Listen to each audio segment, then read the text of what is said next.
do not understand white supremacy, what it is, and how it works, everything else that you do understand will confuse you. In all of these 9 areas of activity, economics, education, entertainment, labor, law, politics, religion, sex, and war. Anywhere on the planet, minute by minute, day by day, all of the time, all of the time, all of the time. Let me say a top of the good morning to all that are listening. In the concept that is commonly referred to as America, we've been learning that basically there's no such thing as America, or it was named after Amerigo Vespucci, but we'll get into that perhaps later on in the program. But thank you for listening to and welcome to the Counter Racist Code Show, also commonly referred to as the CRCS, with Mr. Neely Fuller Jr. I am your co-host, Mr. Bobby. We do invite you to call in and follow these instructions. You can dial the number by calling 516-453-9921.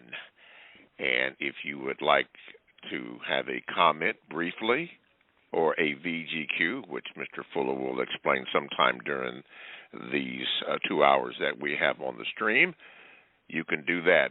All we ask is that you be very brief so that Mr. Fuller can have ample time to address your question. When you do that, again, press the number 1 button and make sure you give your name to the call screener. That would be good. You can also Gmail me at the numeral number 7, Mr. Bobby, BOBBY, at gmail.com. You can do that.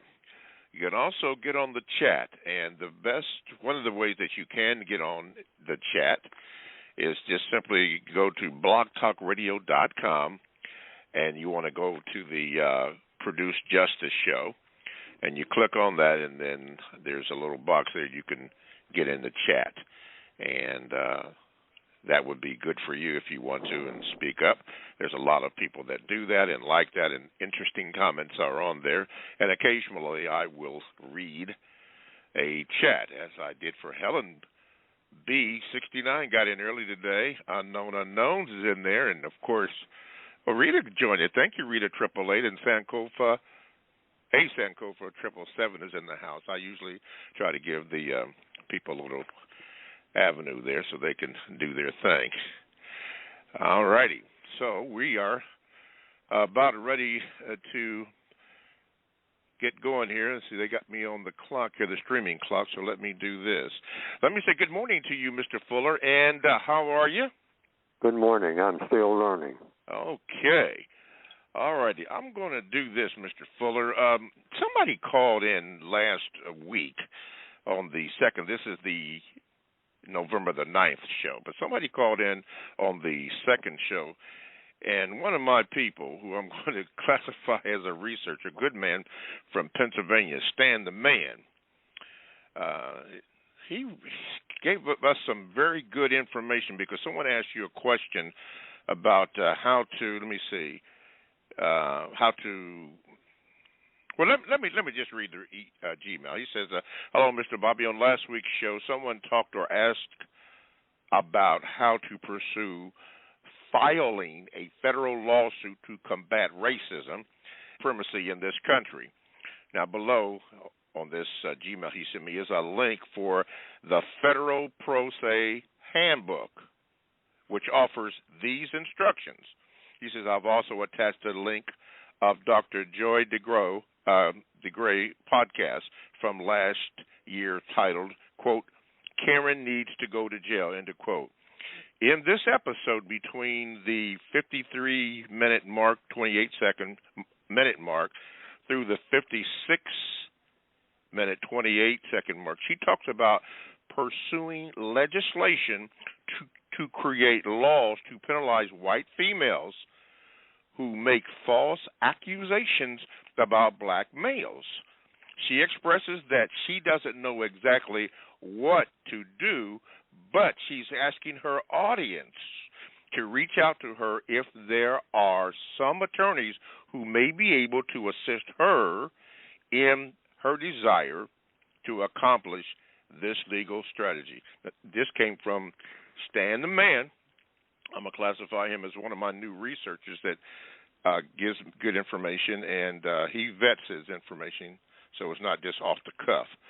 But check that out. At the 53-minute, 28-second mark, 53-minute, 28-second mark through the 56-minute, 28-second mark from Karen Needs to Go to Jail by Dr. Joy D. Grow, if I'm pronouncing it right, D-E and then G-R-U-Y, podcast from last year titled Karen Needs to Go to Jail. Good information there in case anyone from last week's show was mentioning someone did call and wanted to know how do you file a suit to get that particular action going.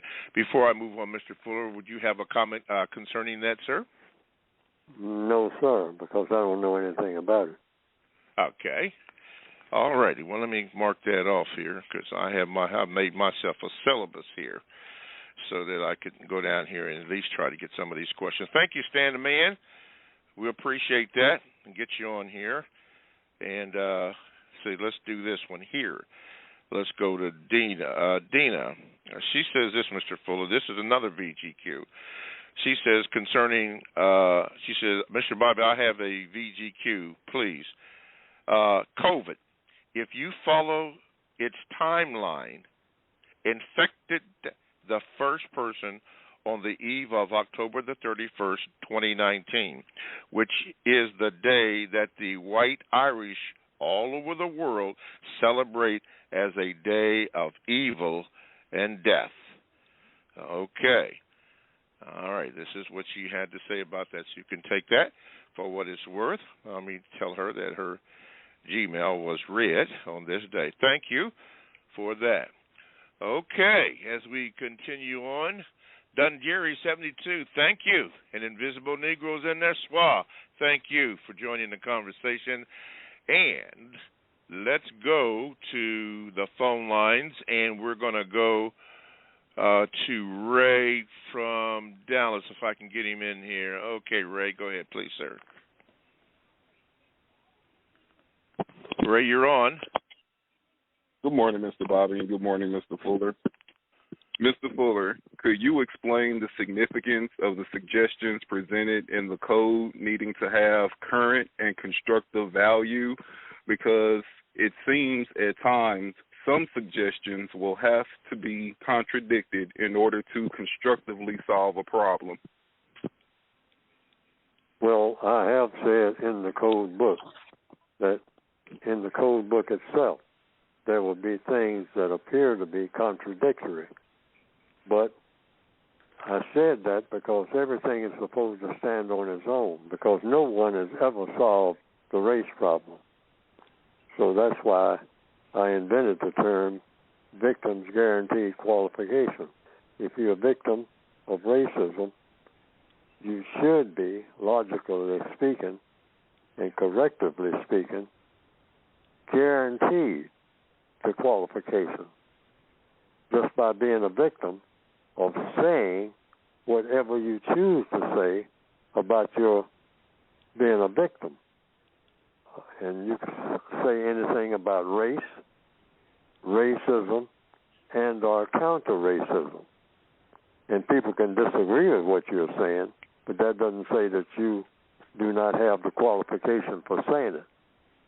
So this is to keep down conflict about the differences of opinion that victims of racism may have about how to eliminate racism, or even in the cases, many cases, a lot of people say that racism is not that much of a problem, and or some people say it doesn't really exist in this day and time, in the year 2021.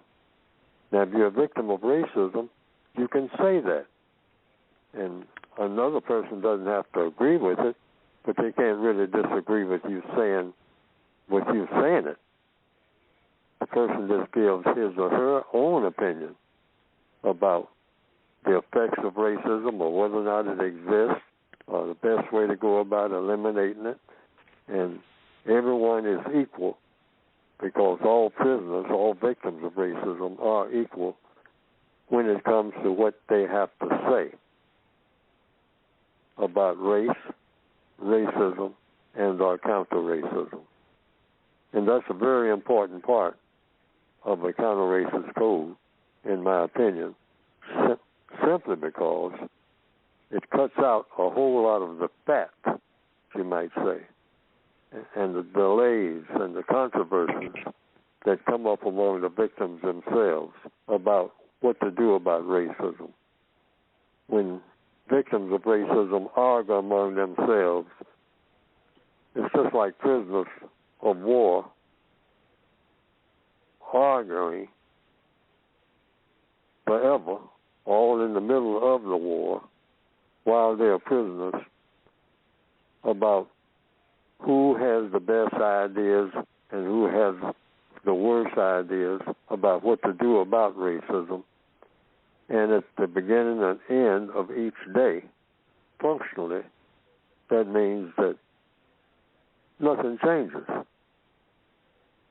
Because if you just look at it, what changes when black people argue among themselves and sometimes get violent with each other and don't want to speak to each other and all this type of thing about differences of opinion about their condition and what to do about it, when no one has come up with a formula yet that has worked to replace the system of racism with the system of justice.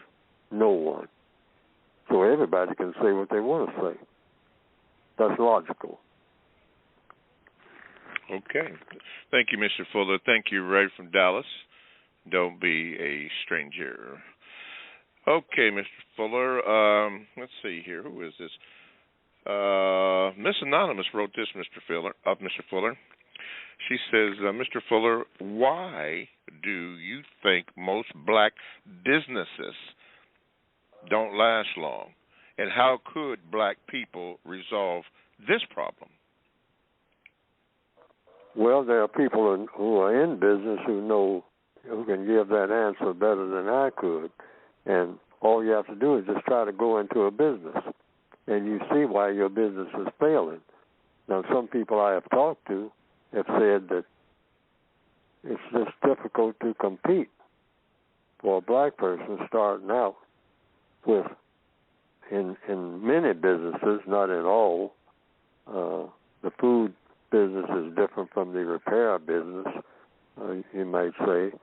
And they say that you're competing with white people who are already in these businesses, and you're starting out, and you might have to charge more. So that means automatically people don't like to spend all their money for the same item or the same product that they can get cheaper. If they can get half price somewhere else, and that somewhere else is somewhere where a white person is selling merchandise at 50% off, then the black person is going to suffer. Plus, the black person doesn't have the supply chain. I've heard that. There's many different reasons. A white person might be on a first-name basis over a period of years. They play golf together with someone who is in a business that supplies them with the product that they're selling. And they all one big happy family, you might say. They all belong to the same business associations. And one or two black people trying to start out, they'll say, well, if we're going to be selling something, what is it we're going to be selling, and where are we going to get it? Well, you might have to get it from the people who are already in the business of selling that item. So then they have control over what you can charge, because they will charge you what they see fit to charge. It's all kinds of reasons. And then you have another thing about location. They say that's very important. sometimes a black person will open a grocery store and say, well, we need some healthy food around here. So I'm going to open a grocery store down here on this corner so that the black people can have some healthy food. And we can probably hire some of the young black people to work in the store. And so black people won't have to travel all the way across town to get the items that we can bring right to them practically at their doorstep. Because we'll be right here in the neighborhood. There's no stores here in the neighborhood. But then there's the same problem, getting the supplies. And then another problem is a lot of black people don't have any money in some areas to pay what is being charged. So they will ask for credit. And then, not having much money, they can't pay on time, et cetera, et cetera. This brings about arguments and brings about a lot of ill feelings. And then another thing is theft. Sometimes black people, truth be told, will go into a store, any store that's available, and they will look around and no one's just looking. The store manager's back in the back stocking supplies. So they will pick up a few items and walk out. They'll say, well, he won't miss it. He's not hurting. He's in business. He's got plenty of stuff. I don't have nothing. So a lot of black people have that position. And it's not so-called being mean-spirited or trying to run the black person out of business. It's just that they're desperate. You have a whole bunch of desperate people in any situation. They go the way of least resistance because they say that, hey, I've maxed out as far as being able to come in here and get any credit. So I'm going to take this loaf of bread or this bag of potato chips or whatever it is, in particular the younger people who usually don't have any money at all in many places. And that's why a lot of black businesses fail. And so at some point, the owner of the store, the proprietor, the person who's trying to provide this service, just says, I give up. I mean, they're stealing me to death. There's no way that I can stay in business. I'm making a small profit margin as it is. And they come in here and steal 2 or 3 things off the counter. They have wiped out my whole profit for the entire day. And I can't go back and pay my creditors because I owe everybody in town just trying to run this store. And so I'm folding up. You can't help black people. They don't want no help. And so he quits, or she. And in answer to the question, these are the stories I've heard and seen and witnessed myself down through the years. Yes, sir. Okay, Mr. Fuller.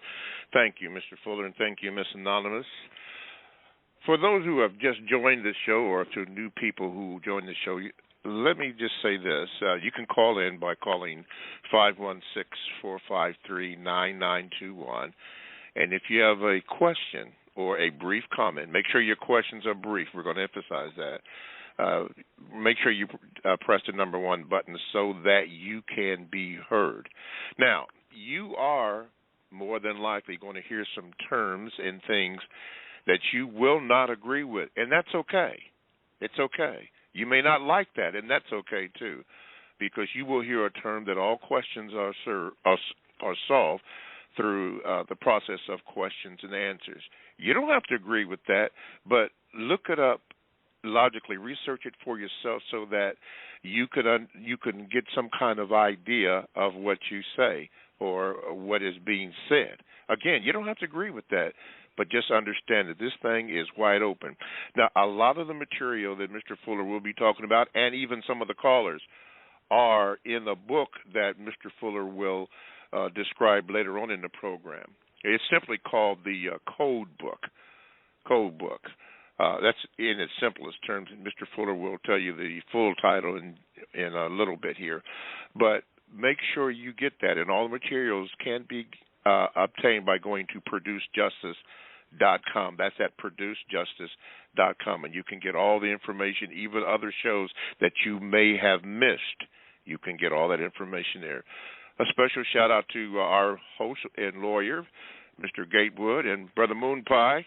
Thank you for listening, Brother Moon Pie, and he's our second man. And Miss Sharon, sometimes she takes over this show, and many people that are behind the scenes that don't get a mention.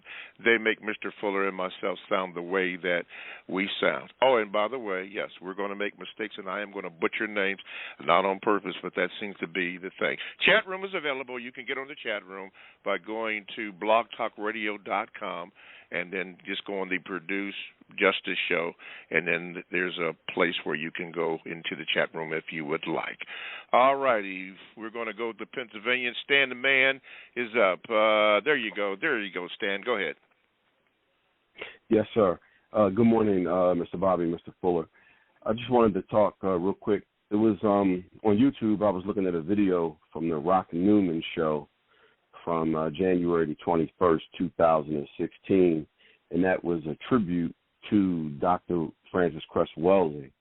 And in that tribute, there was Dr. Greg Carr, Mr. Anthony Browder, and Miss Sabrina Johnson, who is the Cress Welsing Institute president, I believe. Mr. Fuller, you may be aware of her.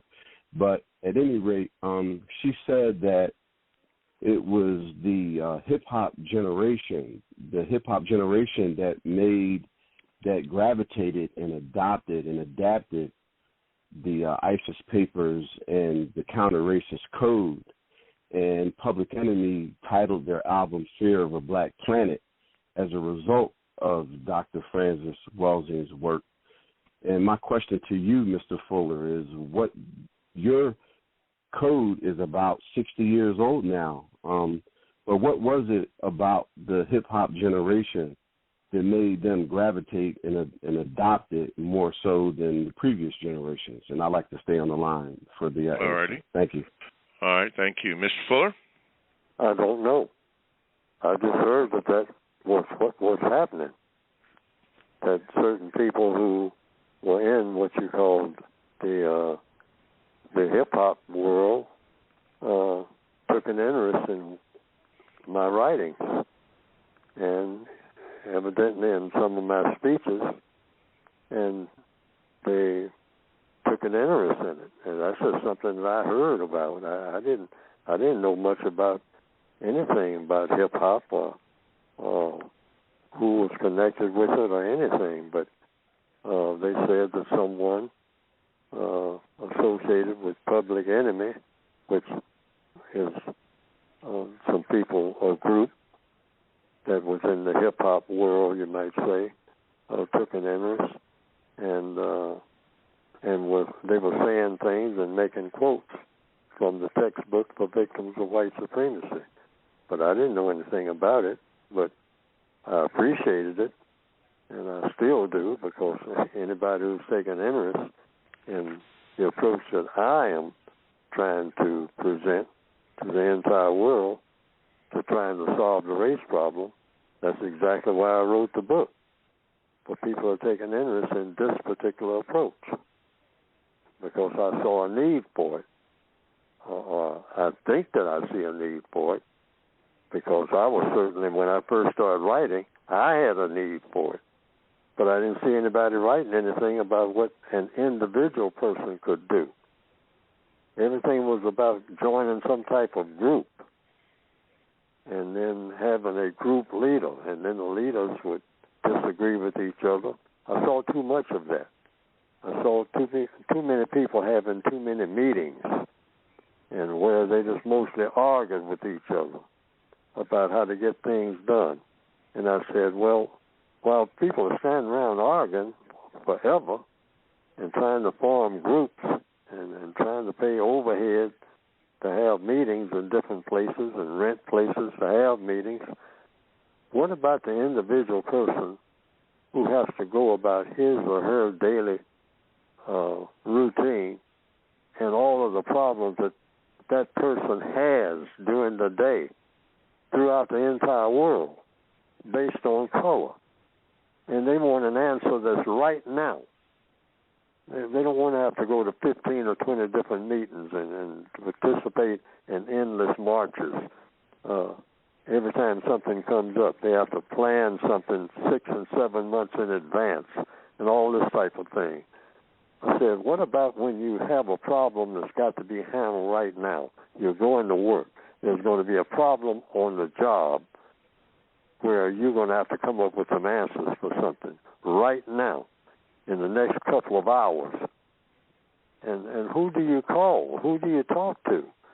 So I said, we need a code that will cover that will fill, I call it compensatory code, meaning fill in all these gaps in between meetings where you're supposed to be going to get all of the answers to your problems.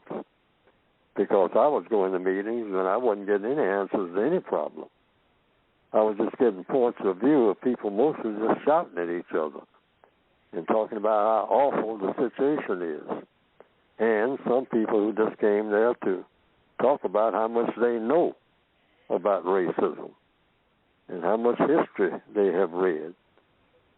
But I said, what about solving a problem that a person has right now on their job or when, or in the neighborhood?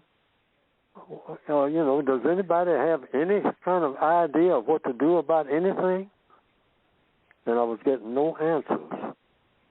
And that had started way before I started going to meetings and whatnot, because I was asking people, where are the people who are supposed to have instant answers, where you hit a button and you get the answer to your problem right now, not 10 years from now, 6 months from now, not after going to 15 meetings, but you want an answer right this minute about what to say and what to do, because all problems are solved about either doing something or saying something or a combination of both.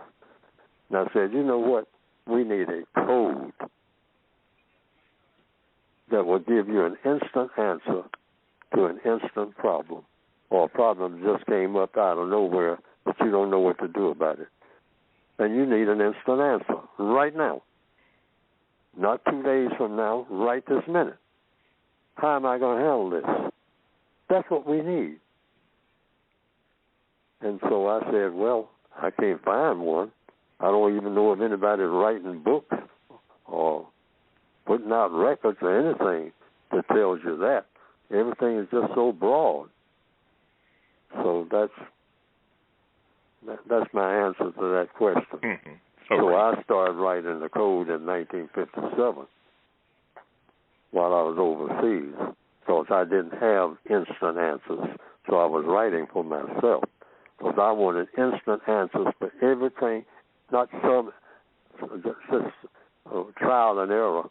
No, I want the answer that will work, and I want it right now. Now, is anybody working on that? And I was becoming very bitter about it and almost panicky, because I had so many situations I was trying to handle, and I didn't know what to do about anything, and nobody was telling me nothing, and nobody was writing books or making records or anything else about what to do about anything, except have faith and join this organization and the history of this particular personality. And I said, that's not anything specific. That's fine. I'm not discounting it. I'm not trying to rule it out as not being important.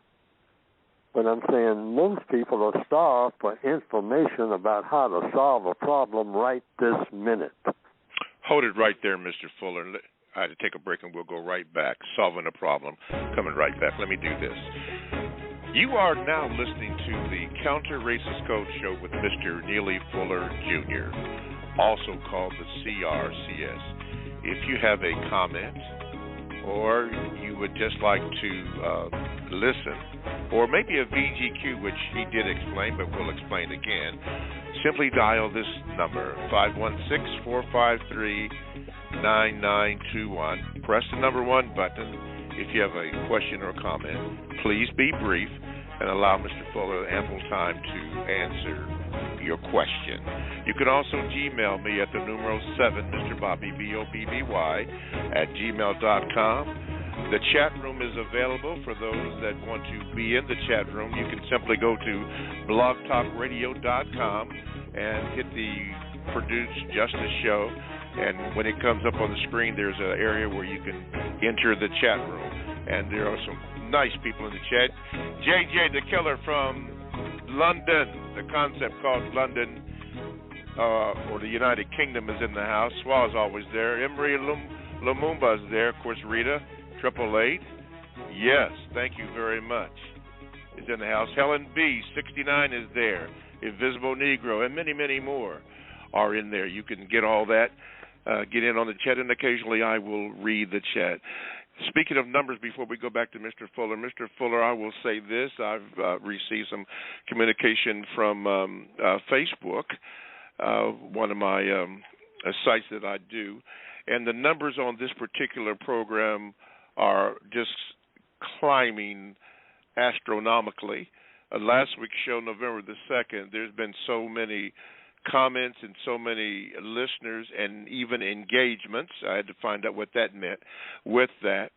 And on all the other areas that I communicate in, the program is going up. So what you are saying, somebody is talking about it. I can even tell that by the numbers here in the chat room. They are just completely going up, and then by the many people who call in. So you're doing very good. The message is getting out. People seem to be hungry, to hear what you have to say. So I just want to say good job, with that. Still learning too. Just got in here. Thank you very, very much.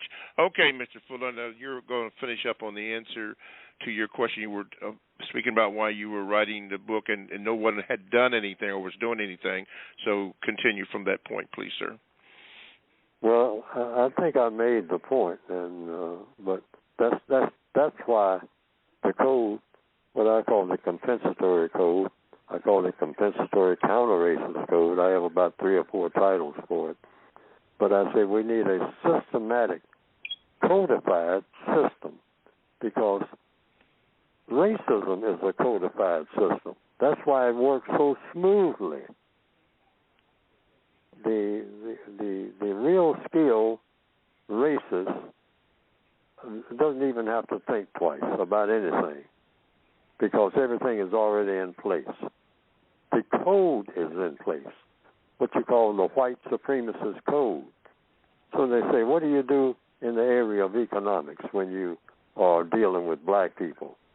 They just push a few buttons, and it just comes up. And they say, well, you do this and you don't do this, because everything is about doing and not doing, saying and not saying. Everything is precise. And so what is a code? A code is whatever it is that is done, it always works. That's why the white supremacists are successful. They are not going around scratching their heads all day long about everything that comes up. Because they say, oh, if you're dealing with black people, that's a piece of cake. I mean, we got the white code for that. It goes back centuries. I mean, maybe further than that. So when a black person does this, what you're supposed to do as a white person is this, this, and this. When a black person says this, you're supposed to say, as a white person, this and this. You don't say anything else. 1, 2. That'll take care of it, what that black person just said. And that black person will be more confused and turned around, and you'll have all the power that you need to take care of that particular situation. We have a code. The white supremacists practically brag about it right to your face. And you black people, what you all have is a guessing game about everything, and a whole lot of moaning and groaning about how awful everything is. And all of your meetings consist of moaning and groaning and talking about how awful everything is. Whereas the white code says we don't have moaning and groaning meetings at all. We have strategists. We don't leave a meeting without coming up with a strategy for dealing with whatever we're dealing with. That's why we are successful, and these dark people on this planet are not. Okay. Thank you very much, Mr. Fuller. Thank you, Stan. I will keep you on the line. Still Learning 2, for those in the chat room, has says here, a resource for action. You might want to check that out for those of you who are in the chat room. You might find that interesting. Let's see here. Drake Barrington, who is also Anthony McKeon, he has, how many? 1, 2, 3, 4 questions. You answered one last week. This is the second one, Mr. Fuller, because I cannot ask these all in a row, but I will ask this question he put down here. He says, black people are considered to be habitual criminals just by the very nature of being born black, no matter what reasons they give for their criminal offending. I don't see a question in there. Let me go here. A white person is always considered to be innocent until proven guilty, and even when they are found guilty, they must be afforded the opportunity to cast doubt upon their criminal conviction. In the system of white supremacy, Mr. Fuller, do you find that this statement is accurate? Sure. In the system of white supremacy, a black person has committed a crime, the worst crime you can commit, simply by being born black. And your criminal offense is the color of your skin. That's also your uniform, branding you as a criminal.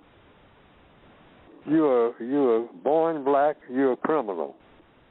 You're automatically a crime against everything that has any decency to it at all.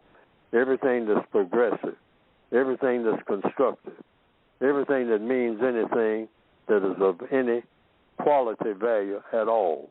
Being born black, you are the worst possible despicable example of a criminal that ever was. That's according to the white supremacist code. So even while you're in the womb, if the doctor says we expected a child, and the child has a black mother, black father, all right, well, this child is going to be born a criminal. Why? Because being black is a crime against humanity, a crime against everything that's worth anything. That's the white supremacist code. So when a white child is raised up thinking like that, they're going to act like that. It's a no-brainer. So if black people are wondering, why is it I try to be a decent person, I try to do this, and they say, oh, it doesn't make no difference what you try to do. You're born black. You're already persona non grata on a planet called Earth. You should have been put somewhere else because you don't fit this environment at all. You're out of place. We'll just tolerate you with your black self. You got no business here. But since you're here, we're nice people, we're kind people. We will tolerate you, but we won't tolerate any foolishness out of you. And sometimes when we do, just play a little game with you. But every now and then we have to show you who's boss. And we do this every day, either directly or indirectly. It's called white supremacists, boy. Wake up and smell the coffee. Yes, sir. Let's go to the phone lines. Deontay from Detroit. Deontay, you're on with Mr. Fuller. What is your question, please? Good morning. I first off wanted to say something about Dr. Joy DeGruy because y'all had mentioned her earlier. I had read her book like 5 years ago. It's called Post-Traumatic Slave Syndrome, and it was really good. I think it's necessary for other people of color that are interested in this issue to read. But my question was, Mr. Fuller, would you agree that being black is an idea that takes belief just as well as a religion is ineffective without a person believing in it? Is this I guess a better way to say it is like, if racist people came up with the idea of being black and the definition of being black, it's like a movie role. It takes someone to personify in order for it to be real. If we stop believing in being black and calling ourselves and other people black, then wouldn't that be a way to counter racism? Wait a minute. I'm trying to get to the core of your question, and I'm missing it. That might be my fault, because your question, I just don't understand your question. Is there any other way to speak? Maybe Mr. Bobby. Mr. Bobby, do you understand this question? I think I do, but it would be better if he clarified it. Hey, Deontay, could you clarify it in a precise manner that Mr. Fuller can clearly understand it to address exactly what you're saying? If you can't, if you need to write it out. You can simplify that question. Yeah. Or anybody in the chat room. Go ahead. Well, just like in religion, specifically Christianity, where people say, well, it's not working because you don't believe in it. You don't believe in Jesus, or you don't believe in, the power of their religion. Isn't it the same way when it comes to being black? It's just an idea. It takes belief. If we don't believe that we're black and the definition ascribed to being black, then that's one way of making it ineffective. That's one way of countering racism, by not subscribing to the idea of being black. Because all of the negative stuff that's associated with being black, we just personify that definition of being black. Everything that's associated with black, darkness, gloominess, anytime we consider ourselves black, then we're personifying all that stuff that's that go along with being black. If that did any. Okay, well, I'll tell you what. Rita AAA had something to say about this. I'll read it, and maybe this will help all of us. She says that he is saying if we stop calling ourselves, this is Rita AAA. She in the chat room says if he's saying if we stop calling ourselves black, then will racism end? That us calling ourselves black gives power to racism. If we don't believe it, then we won't be victims of racism. That's what Rita AAA, Mr. Fuller, wrote. Does that clarify it for you? Yes, it does. Yes. Okay. Thank you, Rita. Go ahead, Mr. Fuller. I don't know, but I don't think so. Okay. That's my answer. Okay. I don't know. If we stop calling ourselves black, which means we'll call ourselves something else, will that change how the white supremacists treat us? That is, I think that's the issue here. Will that eliminate racism? We stop calling ourselves black? I don't think so. But if we don't call ourselves black, the question is raised: what should we call ourselves? Good question. That's the question. See, all problems can be solved through the process of what? Questions and answers. So the law of compensation says when you remove one thing, you replace it with something else. Now that means that if we get rid of the calling ourselves black and call ourselves something other than black, will that stop the white supremacists from practicing racism against us because we are no longer calling ourselves black? And if that's the equation, I say I don't know, but I don't think that will change anything. They said that we were black. We usually call ourselves by tribal names, from what I've learned from history. It's just like telling a person, oh, you have hands, so we will call you creatures that have hands. But the average person doesn't go around looking at people's hands. They say, you're hand people, because everybody has hands. And you might say, well, likewise, everybody has color or something called color. Well, white people call themselves white, but they also say that black people are black. So black people say, okay, well, you're white and I'm black, so what? They say, well, so what? It means that there's something wrong with you being black. And everything is right with me being white. That's so what? And I have been given a license to dominate and mistreat you if I so choose. That's what that means. And they made it stick. It turned out to be the most powerful idea for manipulating people in recorded history, called racism. Good question, Deontay from Detroit, and you know my moniker, don't be a stranger. Before we close that out, Still Learning 2 had this to say. He said this is from the chat. He said, it's not what you are called that tells the world how you expect to be treated.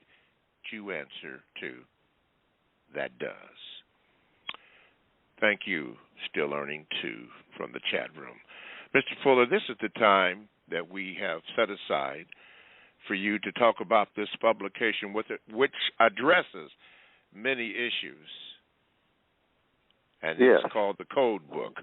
Could you go ahead and then speak about that for the next few moments, please, sir? Yes. Well, the book is designed to be a textbook workbook for thinking, speaking, and acting, thought, speech, and action for victims of white supremacy. White supremacy being racism, racism being white supremacy.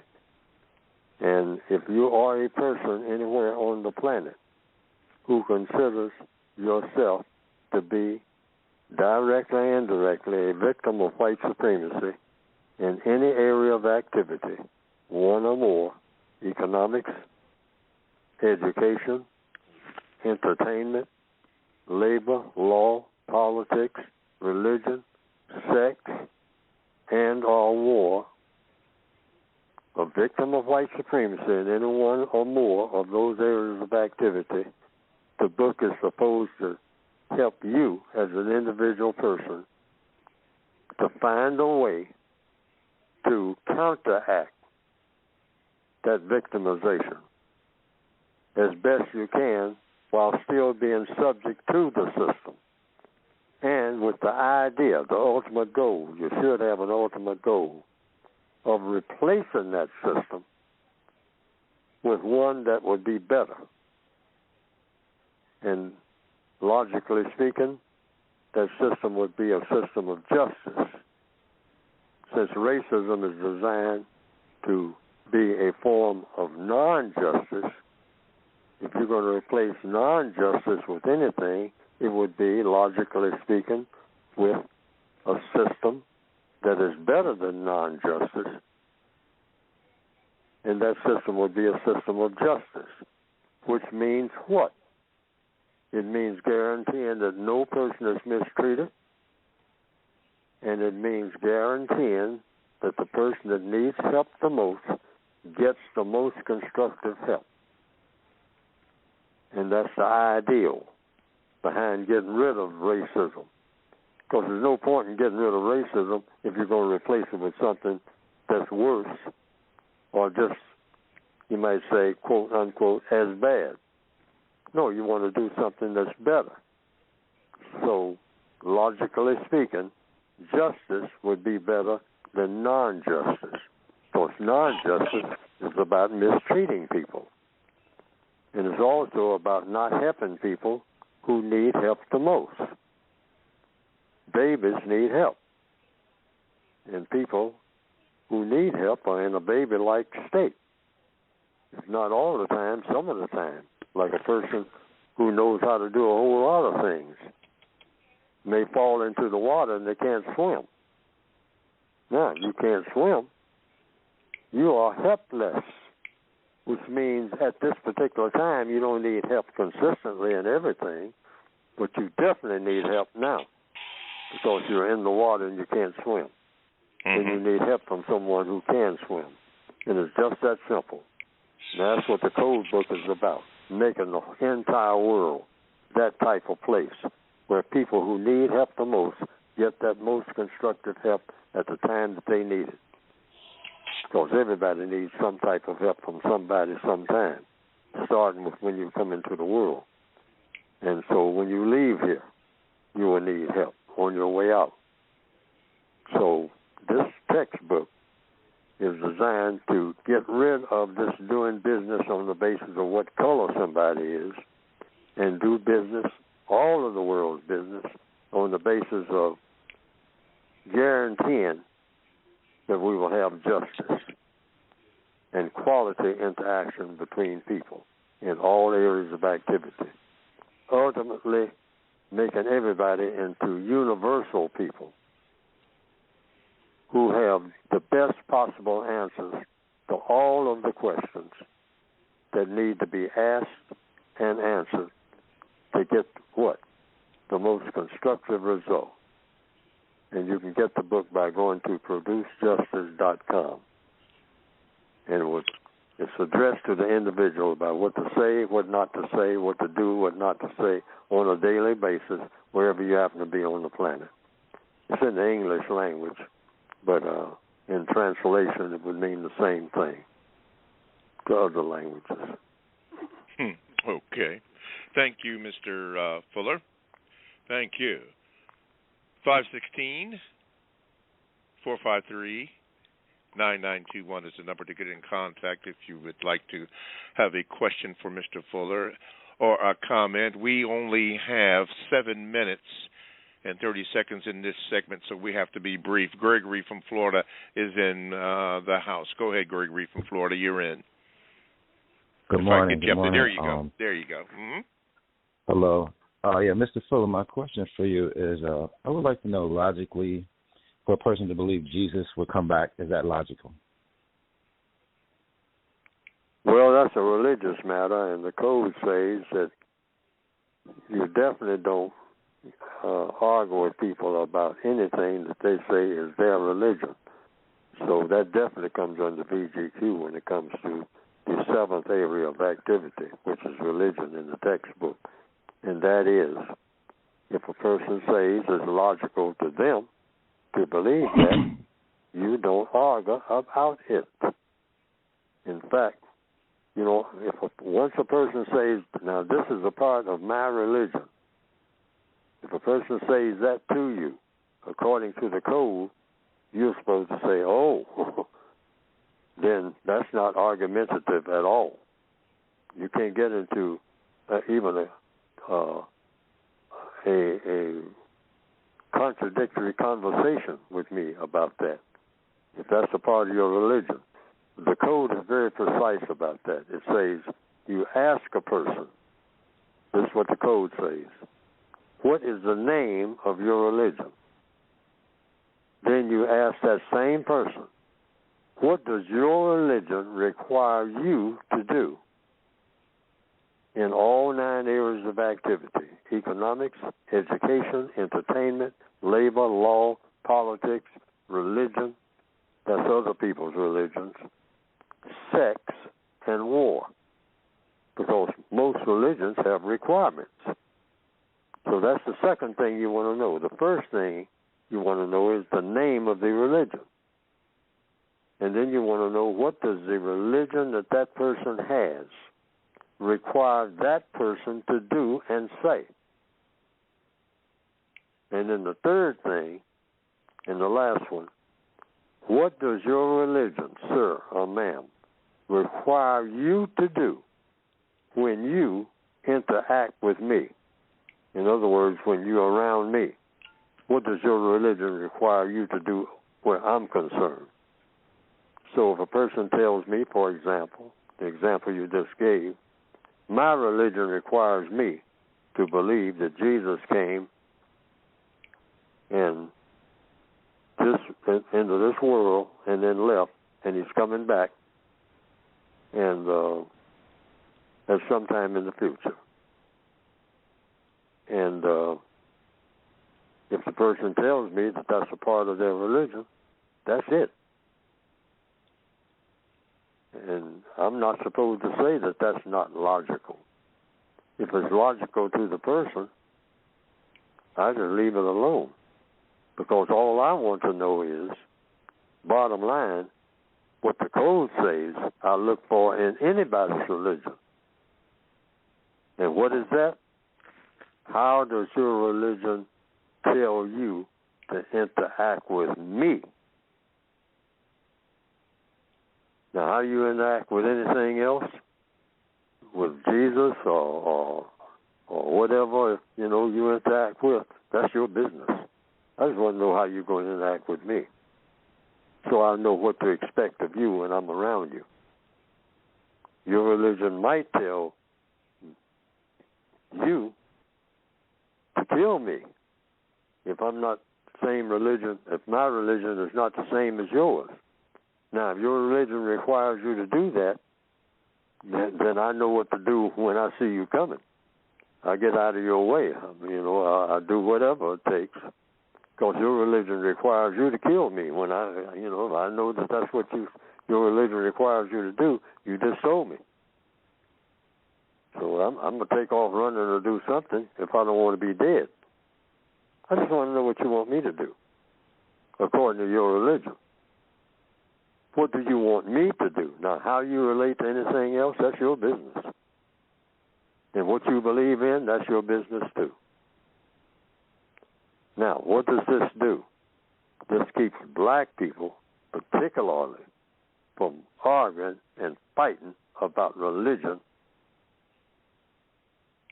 at all, for the most part. Yes, sir, for the most part. Mm-hmm. Thank you, Gregory from Florida. And don't be a stranger. Mr. Fuller, we have about a minute and 12 seconds. I'm going to give that to you before we transition into the second hour. So take that away there, Mr. Fuller. Yeah, now the ultimate purpose, and I should do this in every program, we want to be in harmony with everyone. We want to be universal man and universal woman, not chopped all up into these different tribes and all this type of stuff. We want to be universal people, meaning what? People who always do the correct thing, the best thing that any person could possibly do under the same circumstances, using all of the intelligence that the world has provided up to this point to produce what? Two things, two words rather, constructive results in every move that you make. If you're going to a rock concert or anything, or a hip-hop concert, your bottom line is, now I went to this concert, and what was the constructive result? That's your question. If you're going on a picnic, if you're going on a canoe trip, if you're going to work in a factory, when you come out of that factory, you say, now I worked at this factory. I put in 16 hours today. Now, what was the constructive result for everybody involved in this factory today? Now, suppose everybody on the planet thought like that. Constructive results. That's all I'm interested in. I don't want to hear about the rest of it. I just want to know what was the result. Constructive that's results. That's what the textbook for Victims of White Supremacy is all about. Thank you, Mr. Fuller. We got to leave it there. We're getting ready to tune into the second hour in about 10 seconds. But those of you who have to go, thank you for your listenership. Don't be a stranger, and we hope that you'll be here next week on the Counter-Racist Code Show with Mr. Neely Fuller Jr. Stay tuned for the second hour that will commence in 5 seconds.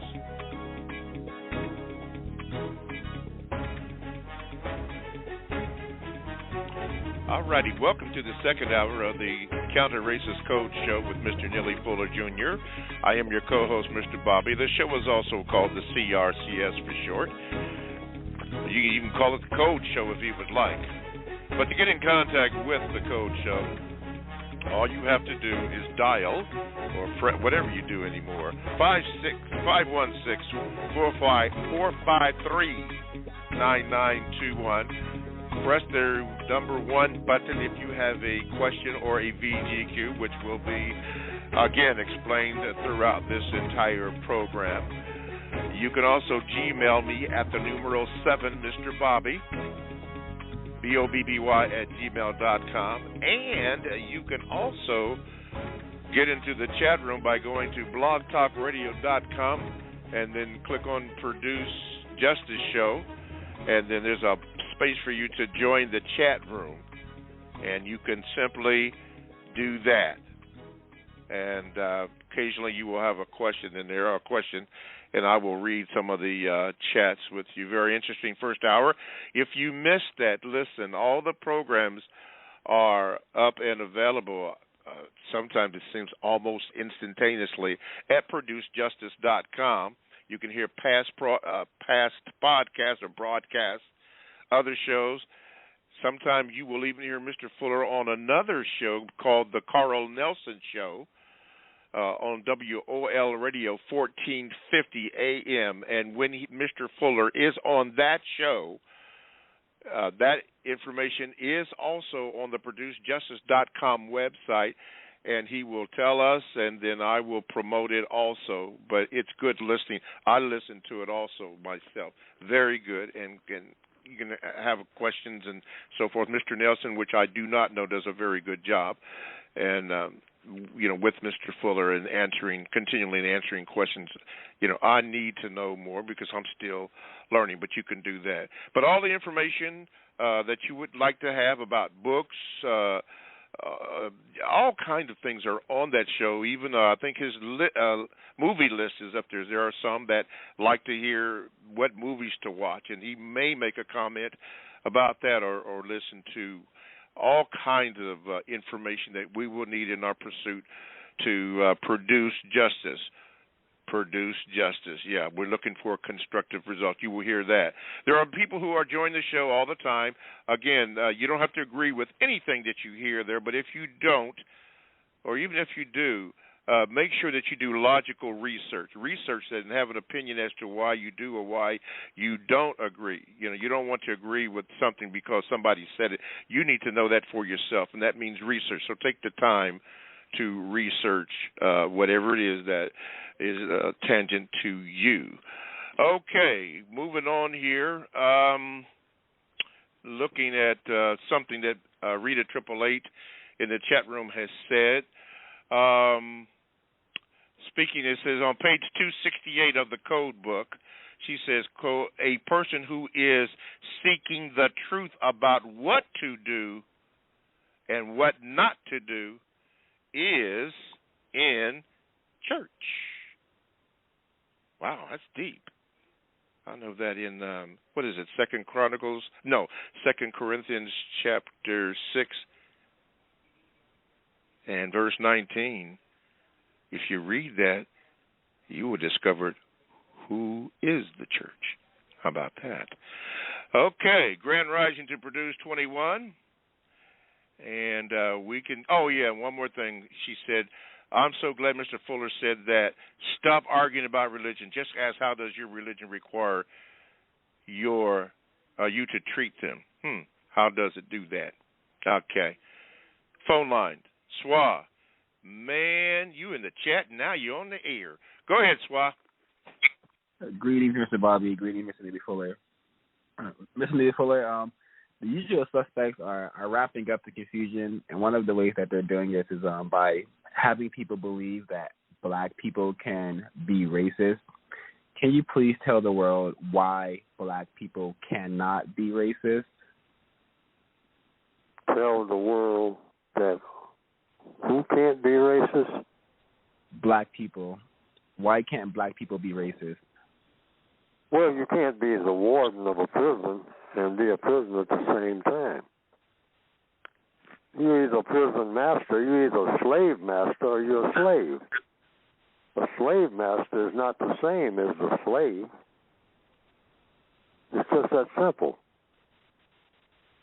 So black people are subject to a racist system or world system that was thought of a long time ago and established and codified, and is the most efficient system for dominating and mistreating people in recorded history, to the best of my knowledge. No system coming before that has been more efficient in what you might call getting things done. The system of racism, what you call white supremacy, gets things done very efficiently. So you might say, well, since it gets so many good things done, I mean, all types of new inventions and whatnot in record time, and diseases cured in record time. Well, why get rid of a system like that? Because it's excellent when it comes to handling materials. The system of white supremacy is excellent. It's unmatched when it comes to people handling things. When it comes to people interacting with people in a constructive manner, it's a total failure. When it comes to material things, very successful. When it comes to people treating people the way that people ought to be treated, is the worst possible system you can think of. That's why it needs to be replaced with a better system, if you can find one. Now, theoretically, a better system would be the system of justice, which means guaranteeing that no person is mistreated and guaranteeing that the person that needs help the most gets the most constructive help. That would be a better system than the system of racism. That's why racism needs to be replaced with the system of justice, because you can not only get things done, things will kind of slow down a little bit now. Because in order to have justice, things will be a little slower as far as handling things, getting things done, handling the things that are available, the trees, the water, the climate, and all like that. So things will be a little slower, producing cars and building highways. It will be a little slower. Yes, sir. Because you're putting people first rather than things. Things are put here to serve people, to help people. That's the concept, not the other way around. People serving things. Mm-hmm. True. So that's what that's about. Thank you, Mr. Question. Thank you, Mr. Fuller. Swag, quickly, your second question. We have to move on here. Go ahead. Mr. Fuller, how can we turn this system of white supremacy on itself? Do you know how we can do that? How can we do what? Turn the system of white supremacy on itself. Oh, by counteracting it. You know, that's a cliche. That's sort of like a slogan saying, turn the system on itself. Well, we're working within the system itself, but you erode that system, and you have to do that by figuring out how the system works. Because it's like being in a prison, which is what it is. The system of racism is a prison. And you figure out, how do I dissolve these prison walls? And you come up with a formula for doing so that the prison doesn't even exist anymore. But you did it from the inside of the prison. Why? Because you're not outside of the prison. You're inside of the prison. So you come up with a formula for dissolving the walls of the prison. Since you can't do it from the outside because you're inside, you come up with a formula for doing it on the inside. And that can be done. Because what's the theory here? The theory is racism is put together by people. Anything that's put together by people, following the logic, can be taken apart by people. But you have to know how it's put together. Yes, in sir. all areas of activity. And that's how you do it. You do it with a code, because it was put together by a code. And you just follow the code for unwinding along with what you just said, doing it from the inside, you might say, or using the system against itself, which you can do. The seeds of the destruction of white supremacy are built right into the system itself. It says that in the code book. Thank you, Suave, for your question. Let's see here, Leona. I haven't forgot about you. Marcus and Torrance, you're going to be coming up. But right now, we're going to go to Black Speak. Black Speak says this, Mr. Fuller. Given the position that not all whites practice and promote the system of racism, white supremacy, could you please, Mr. Fuller, I'm going to ask you this, can people who don't practice and promote the system of racism, white supremacy, practice and promote the system of racism, white supremacy at any time they desire? If they mean white people, yes. I'm presuming that white people, there are no white people who practice racism, and I am assuming that babies and people who are incapacitated, to the extent that their minds cannot tell one color from another, their brains don't function that way, you can't suspect that person of being a racist. Newborn white babies, logically speaking, do not warrant suspicion that they may be racist. Why? Because they don't know one color from another. You have to know one color from another in order to be a racist. In order to be a white supremacist against non-white people, people that they classify as non-white, you have to know the difference between white and non-white. Otherwise, how are you going to practice racism? That's very important to know. That's why they have these classifications. They want to know, even though there are a lot of black people who look like white people. But we're classified as black and or Afro something or another and or Negroid, different terms that mean the same thing, meaning not white, colored, not white. So these are inventions that the white supremacists made up. Why? For their convenience. Your convenience. Okay. Thank you, Mr. Fuller. Okay, and one more. Mr. Fuller, this comes from Nanziel. Second of four questions, three questions. You already answered the first one last week. Or before. Anyway, it says, Mr. Fuller, what word/term do you use when referring to non-black, non-white people who mistreat people? Non-black people who mistreat people. What term do you use? Non-black people? He says here, Mr. Fuller, when referring to non-black, non-white people who mistreat black people, what term do you use? That would be white people, I guess. Non-black people or non-white people who he wanted to know, people. Is there a term you use for describing these people? Well, a white person that mistreats people is a white person that mistreats people. Maybe white and non-white.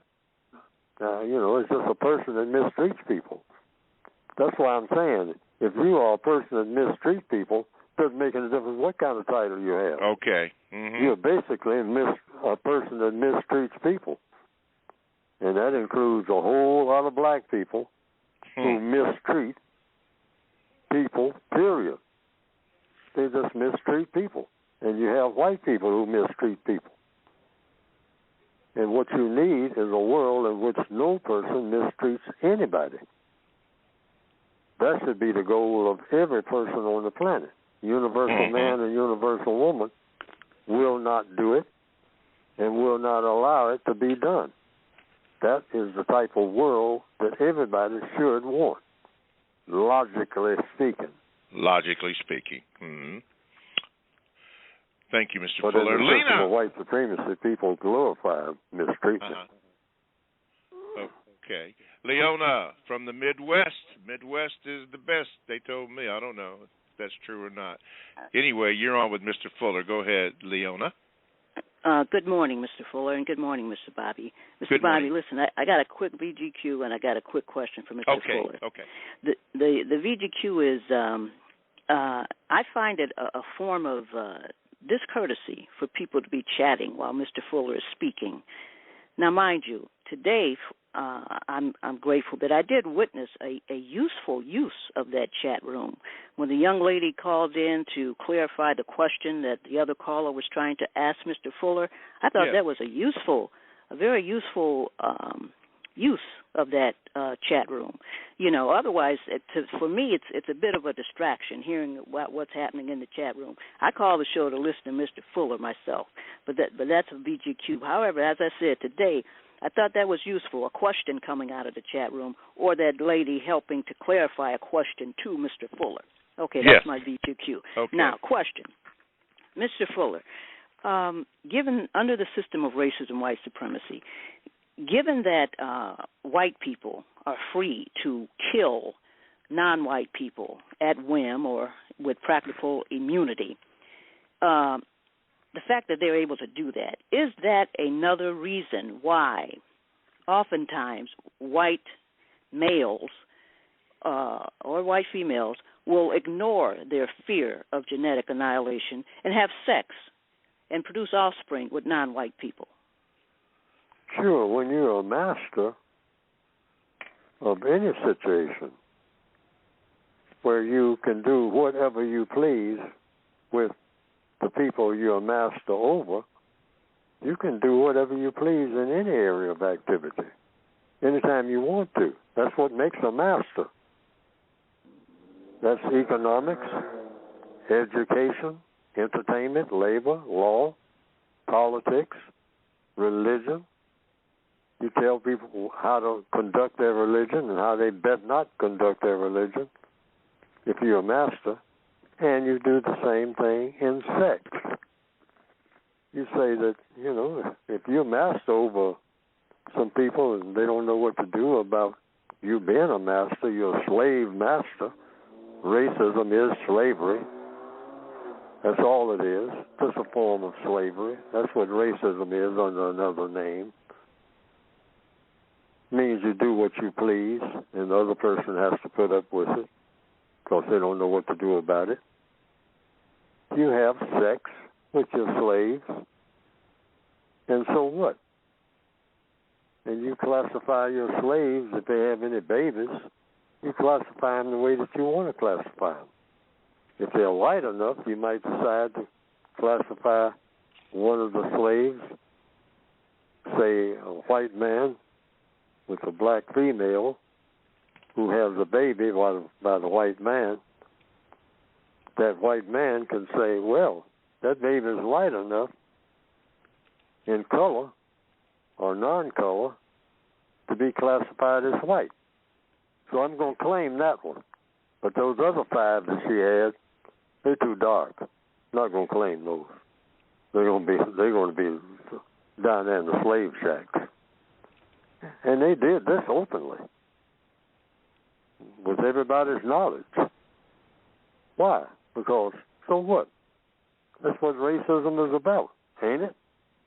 I mean, what's the point in being a racist if you can't do that?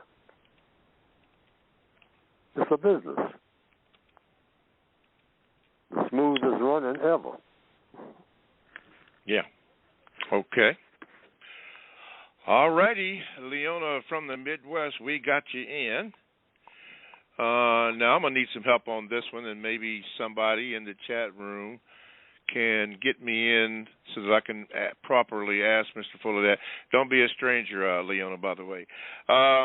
This comes from Bunbo.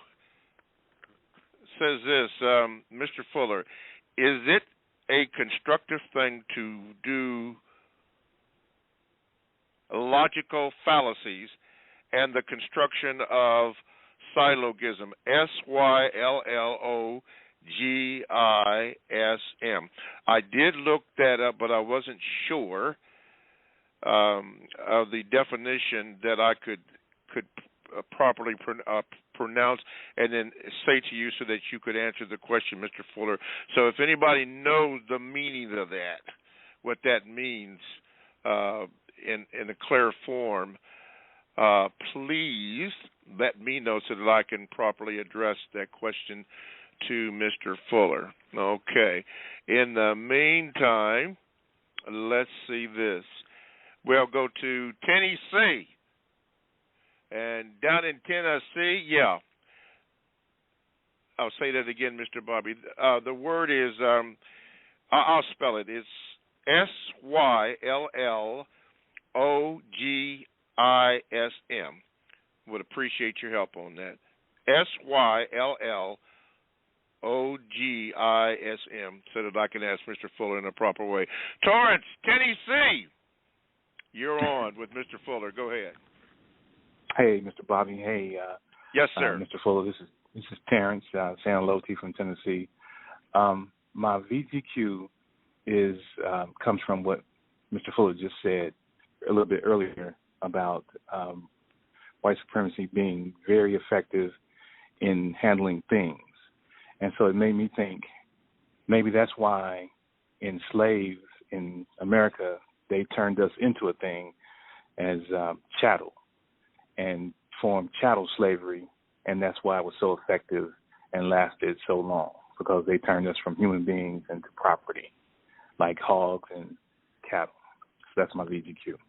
My question is to Mr. Fuller. Fuller, how did you not, if religion is a strong belief backed up by action, how did you not turn the code into a religion and you into a Messiah? Well, simply by saying, I'm just a fellow prisoner. And I haven't, and I said, I think my purpose is to do what I can to help replace the system of white supremacy with the system of justice. And I can't be anybody's Messiah or anybody's leader. Not to say anything about Messiah. I don't qualify to be anybody's leader. A leader is a person who is not subject to anybody else. When you start talking about counter-racism, first of all, you can't be subject to the dictatorship of a racist and be any kind of black leader. All of the so-called black leaders are white, meaning all of the leaders of black people are white people in the system of white supremacy. There's no such thing as a black leader in the system of white supremacy. So if you don't have black leaders, what do you have? Black spokespersons. Now, what is a spokesperson? A person that speaks. So Neely Fuller is a spokesperson. I'm speaking. And the people that's calling in on this show, they're spokespersons too. They're equal prisoners. There's prisoners of war standing around in the prison area, you might say. They let them out of their cells and they walk around talking to each other. Anybody that's been in prison know that they have what you call, let them out of their cells and let them mill around behind, but they're behind the walls. They're still in the prison system. So they talk to each other, and some of them call themselves leaders and whatnot. But the real leaders are up there in those guard towers with the machine guns and whatnot, all right? They are the leaders, the people who are milling around there wearing the same uniform, talking about their leaders. They're not leaders. They're just some guys walking around there talking. Because they're not in charge of anything, meaning the prison itself. See, in order to be the leader of a prison, you have to be the leader of the prison, not an inmate. So black people who are subject to white supremacy are not qualified to be leaders. but they can speak if the people that run the prison allow them to speak. Because the people that run the prison allow them to do what? Breathe. Mm-hmm. So we have seen demonstrations of people saying, I can't breathe. Why? Why? Because the person that lets you breathe decides when and where you will continue to breathe. That's what white supremacy means. Okay. Are you concerned that after you're gone, we'll try to turn this into a religion? The code doesn't allow that. See, the code has a religion itself called Eclectic Pluralism. That religion is already established in the code. And what is Eclectic Pluralism? It means it's designed specifically to help a person to find the true religion. And that's all. But it's not a religion itself. It doesn't have a meeting place. It doesn't have a leader. It's just an individual person going around trying to figure out of all the different religions that are on the planet, and there are hundreds of them, I understand, about 6 that are what you call the main ones: Christianity, Judaism, Hinduism, Confucianism, Buddhism, Islam. It's about 6 in all, from what I've been told, of the major religions. But then there are hundreds of tribal religions. You know, sometimes it's 300 or 400 people, and they have a religion. Indian tribes, African tribes, tribes among white people. And then you have breakdowns in the Christian religion among the Christians themselves. And I understand among Muslims, Shiite and Sunni, 2 major categories. But no, in answer to the question, you can't make a religion out of counter-racist codification. But if you want to have a religion, you can choose one that already exists of the thousands that already exist. And you can find one if you look hard enough. It might be some tribal religion on some island somewhere.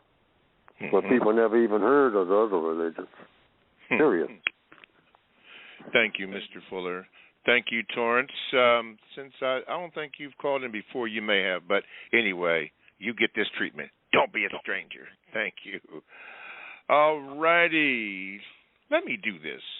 You are listening to the Counter Racist Code Show with Mr. Neely Fuller, also called the CRCS.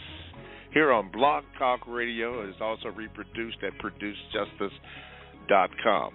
As a matter of fact, all the information that you get can be found on ProduceJustice.com, including but not limited to the books that Mr. Fuller will discuss in a few moments.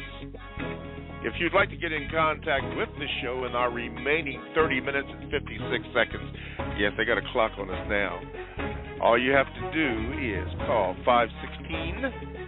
516-453-9921. Or you can Gmail me at the numeral 7, Mr. Bobby, BOBBY, at gmail.com. Or you can go to the chat room. If you don't know how to get in there, just go to blogtalkradio.com and click on the Produce Justice box there, and then there's a place for you to get on the chat or get into the chat room, and you can do that. Now, some people who are new, you're going to hear some things and that you don't like, some terms that you may not agree with. You might get downright angry with some of these things. But here's the thing. You do not have to agree. But be logical about whatever your assessment is and look it up and then maybe ask questions, because you will hear this term here, that all questions are solved through the process of questions and answers. And let me add this. Be truthful. Tell the truth. Tell the truth. That would end the argument of the critical race theory. Just tell the truth. But that's another thing. Okay, Mr. Fuller will be on here in just a few moments. I asked a question that Bunbo asked, and I asked my listeners in the chat room to help me with that, even with the pronunciation of that word, which is, here I go. Pray for me. Syllogism. Hopefully I got it right. But I didn't know what it was. I looked it up myself and could not come up with a definitive phrase so that I could ask Mr. Fuller Bunbo's question. But in the chat room, JJ from the concept called the United Kingdom says that syllogism is an instant form of a reasoning in which a conclusion is drawn from two given or assumed propositions or premises. A common or middle term is present in the two premises, but not in the conclusion, which may be invalid, i.e., all dogs are animals. All animals have 4 legs. Therefore, all dogs have 4 legs. That was an example. And then Rita 888 says this: it's an extended, definitive reason to apply across other areas to form a conclusion. So he was asking about forming a conclusion. Okay. Now here's his question again, Mr. Fuller. He says, is it a constructive thing to do study logical fallacies and the construction of syllogisms? I don't know what all these words mean, so I can't answer that question. Okay, I'll put that down there. Fallacism? What's the word? Yeah, but fallacies. Bringing up two different things according to syllogism, 2 different points. But how do you spell that word? He spelled it Syllogism.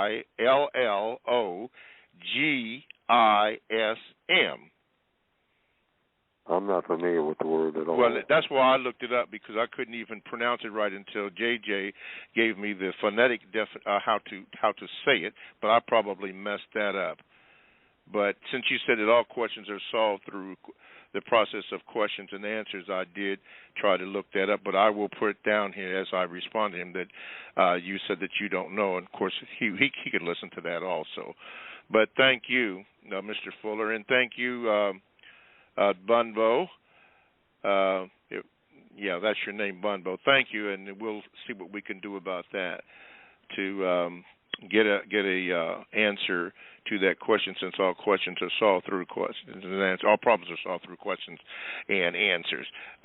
Before I move on, wait a minute. What is this? And Bunbo, someone mentioned that you should ask that question again, maybe modify it. Okay, going out to California, and I'm really going to mess this up. You know what? I'm not even going to say your name because I can't pronounce it. How do you pronounce your name? Good morning. Yeah. Good morning, sir. I'm sorry. I can't pronounce. I don't want to mess your name up. How do you pronounce it? Kwaku. Thank you, Kwaku.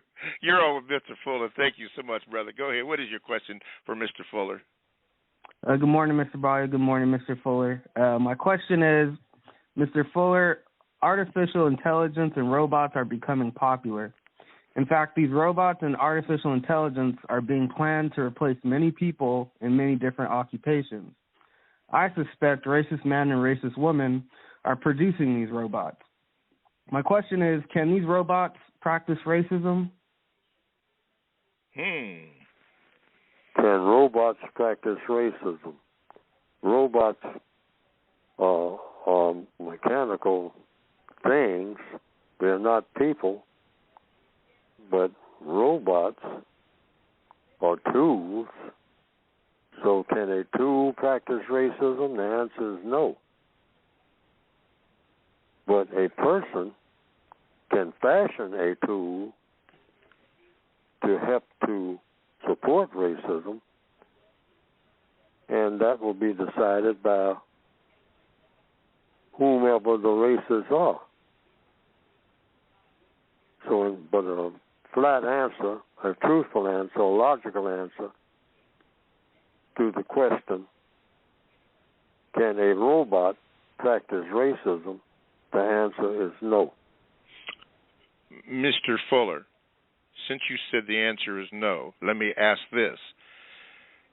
Since we are in the system of racism, white supremacy, can a white supremacist who practices racism, white supremacy, program a computer to practice that? In other words, build it into that. Can that be done? No. The robot just does what the white supremacist wants done. So the robot is just like a pair of pliers.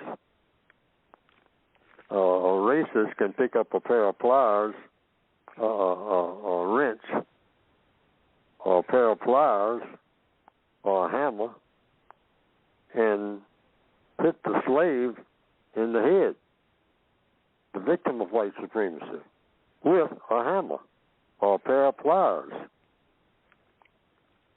or a rock. Now the rock, or the pliers, or the hammer, these objects are not practicing racism. These are just tools. The motivating factor here is the person who is handling the tool, the person who has mastery over the tool, and also mastery over what the tool is being used for. So in answer to the question, logically speaking, robots cannot practice racism. People have to practice racism. End of story. Okay. Thank you, Mr. Fuller. Marcus. Wait a minute. Okay, there you go, Marcus.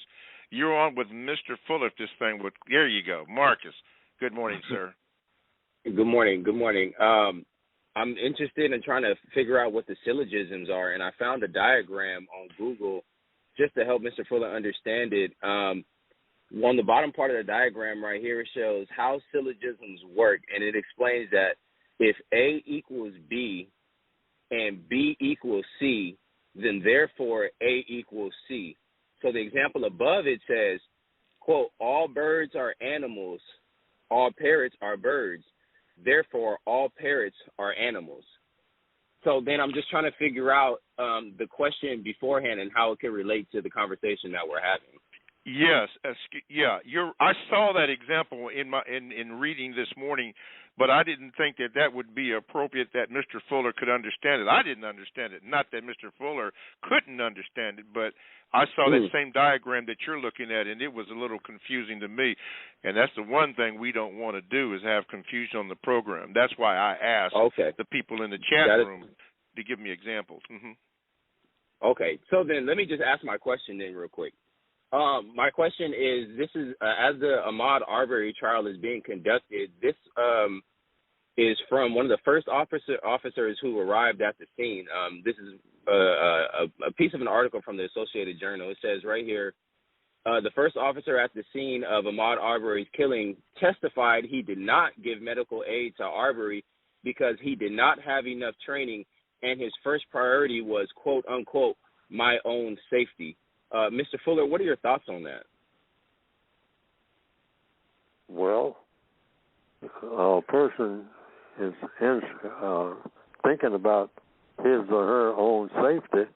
I just have to accept that's what they said. They said what they said, that was their first thought. But also, I guess a law enforcement officer is there to protect and serve. So that means that a law enforcement officer is expected, I guess, to endanger his or her own safety in protecting and serving someone else. So that's my thoughts on it. Which is the priority? Now, fire personnel go into a burning building. That's endangering yourself if you are a firefighter.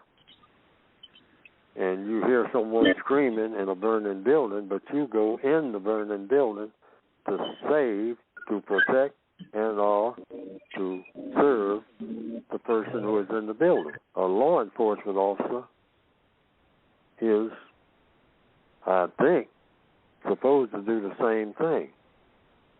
So you weigh the danger, I guess,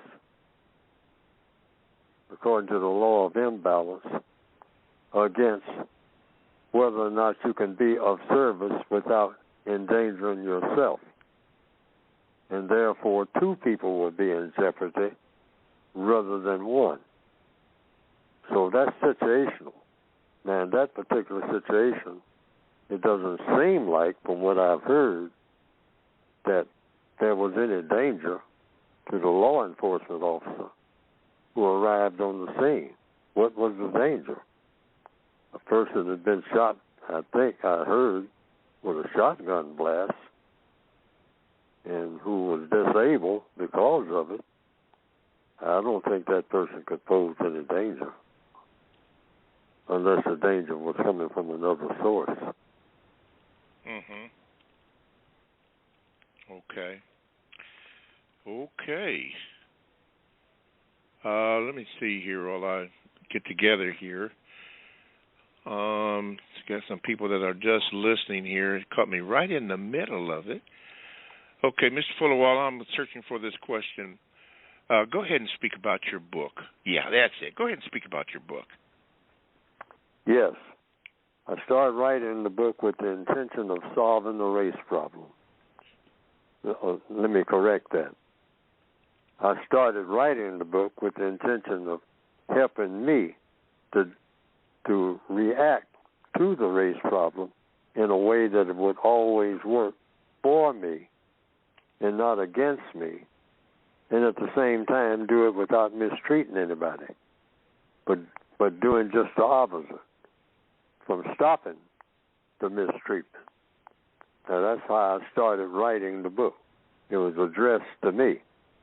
Later on, I addressed it to the race issue and say I could make a contribution to trying to solve the race problem. And then later on in my writings, I said to myself, no, I shouldn't be trying to just write this for me or even to make a contribution to solving the race problem. I should be writing this book, or I shouldn't be writing it at all, to solve the race problem. I'm going to write a book that's designed to solve the race problem, period. Why pick around the edges? Other people have been doing that. I don't need to do what other people are doing.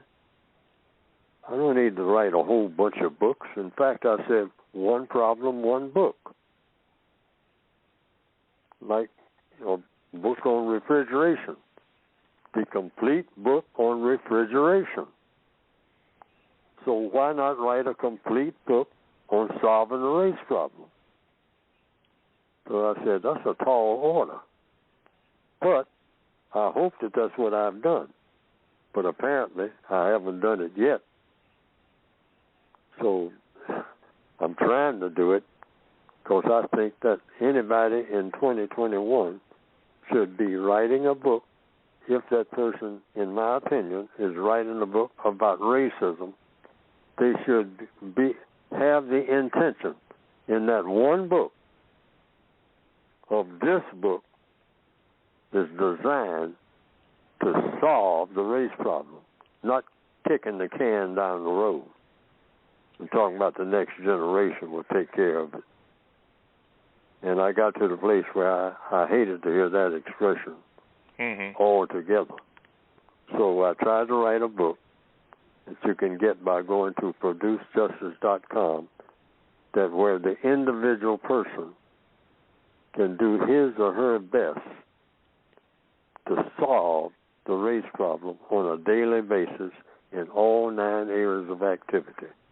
And in the process of doing that, help themselves to not only solve the race problem, but solve all the problems that they have of any kind. And I think that's a pretty ambitious thing to do, or to set out to do. But why not? Why not go for the max? And so you can get the book by going to producejustice.com. And it's supposed to help the individual person to replace the system of white supremacy with the system of justice.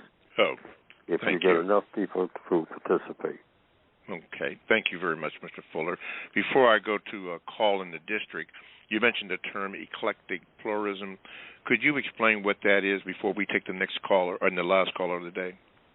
Eclectic means choosing from many, and pluralism literally means many. Plural means many, more than one. And so there are many religions to choose from. So I inaugurated or invented a religious title. It's not a religion in the strict sense of the word. One could call it that because it is speech and action. Religion is nothing but a strong belief backed up by action. So this is described in the textbook itself. Eclectic pluralism. What is it? It's a religion, quote unquote, meaning speech and action, that you believe in, that's designed to help a person find the true religion. Now, why did I invent that? Since this is a compensatory code, it's to keep people from arguing about religion. It's for the individual person who can't make up his or her mind what is the true religion. And eclectic pluralism is a religion, you might say, that's designed not to be a religion within itself in the way that people usually think of religion, but it's designed to help you to choose one of the religions out of the hundreds or the thousands that now exist.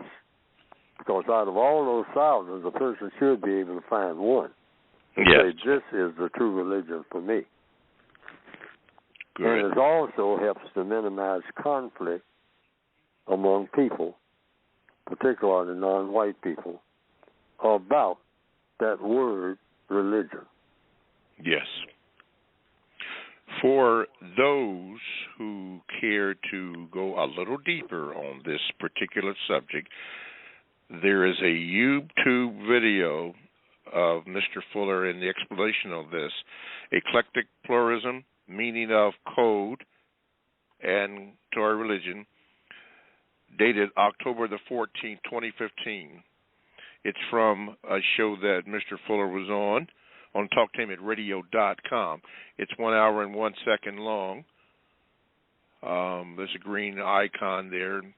If you chose to go deeper on that, you can get that information if you would like that.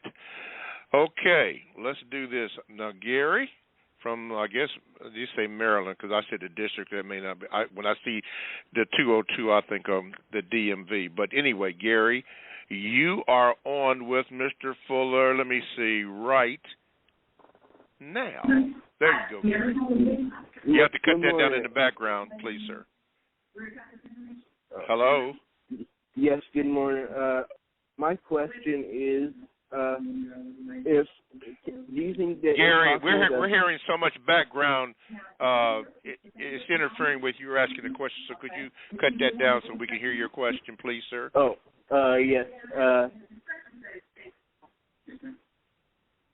Do you think that it's possible that black people can escape white supremacy if we had our own nation and we could do things the way we wanted to do them? No. By your own nation, you mean like go to some land that they can call their own, where they won't be bothered by the white supremacists?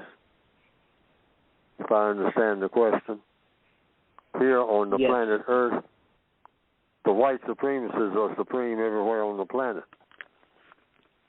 There are no isolated places or no places cordoned off from the power of the white supremacists.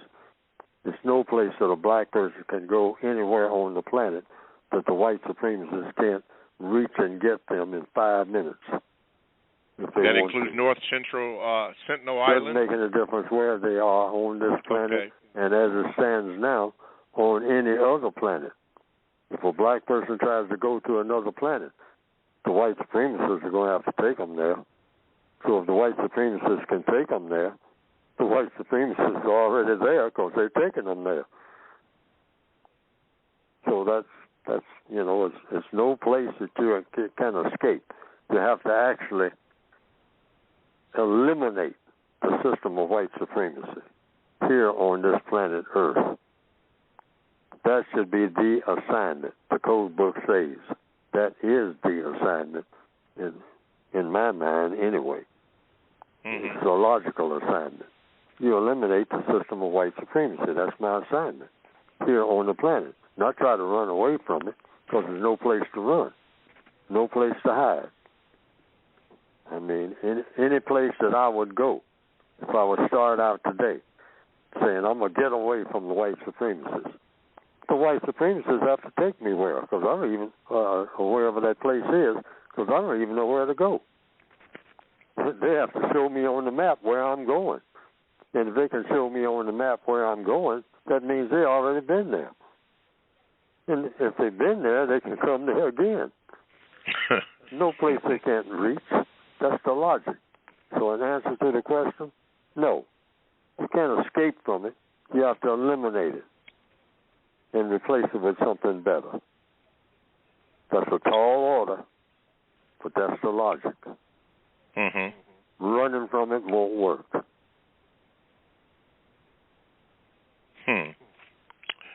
Never does. It never has. VGQ from, who is this? From David Johnson. He just said this, Mr. Fuller, VGQ, I'm blessed and highly honored to hear you speak. Let's get justice thriving. Okay. All righty. I don't know what this has to do, but I'll read it. This comes from James McLaurin.